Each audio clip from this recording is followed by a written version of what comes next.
Hello everyone! Ayan, good evening po sa inyong lahat. And for today's video ay tara at samahan niyo po ako magluto nitong ating isa na namang napakasarap na ulam. Walang iba kundi itong ating adobong isdang tulingan. So tara na guys at samahan niyo po ako magluto and enjoy watching po. So yun na nga, so nakabili ako guys ng 3 pirasong isdang tulingan or turingan ang tawag dito sa Bicol. Ayan. Tapos pina-slice ko lang yung kada isang isda, pina-slice ko lang ng 3. So meron tayong 9 pieces. O di ba? Ang galing ko sa matcharot. So yun na nga, hinugasan lang po natin yung ating isdang tulingan at nilagyan natin ng konting asin. And then, ipiprito lang po natin iyan. So, pag naprito na natin lahat, hindi natin kailangan i-toasted o lutong-luto kasi lulutuin pa naman po natin iyan. So, pagka prito natin ng ating isdang tulingan, iset aside lang po natin.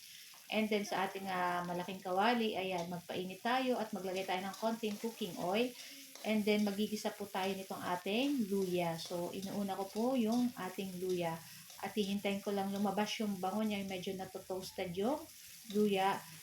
Isusunod ko na rin yung ating bawang at sibuyas. And then, luluto-lutuin lang po natin yung ating bawang at sibuyas. At, syempre, lalabas na rin yung aromatic nitong ating bawang at sibuyas kasama na ng ating luya. Ay, pwede na natin ilagay dyan yung ating piniritong tulingan. Ayan. Tapos, lagyan na po natin ng toyo.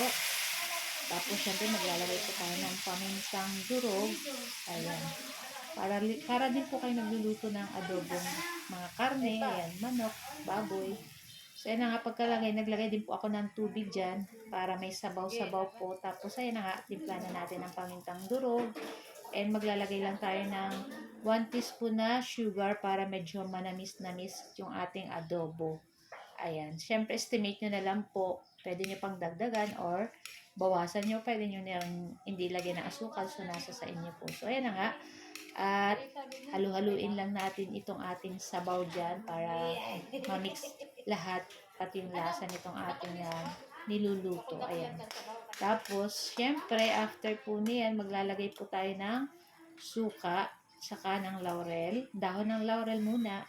Tapos, ayan, after ng ating laurel, isusunod na natin dyan yung ating suka. So, kung gusto nyo po may sabaw-sabaw, dagdagan nyo ng tubig. Pero, kung gusto nyo tama lang yung sabaw, konti lang ang sabaw, mas masarap po kasi pag medyo konti lang yung sabaw, tapos medyo nagmamantika ng konti. Ayan. So, ayan guys. Pagkaluto nito ay pwede na to at napakadali lang naman po nitong lutuin. At kung hindi nyo pa natatry yung ganitong luto, ay naku, itry nyo na guys at naku, napakasarap. So, meron din kaming okra na nilaga. So, kapartner nitong ating adobo, isdang tulingan. So, ilang minuto lang guys, ayan, papatayin na rin natin. So, sa kabilang side, sa kabilang kawali, ayan, nagluluto naman ako ng pork giniling para sa aking mga anak na hindi kumakain masyado ng isda.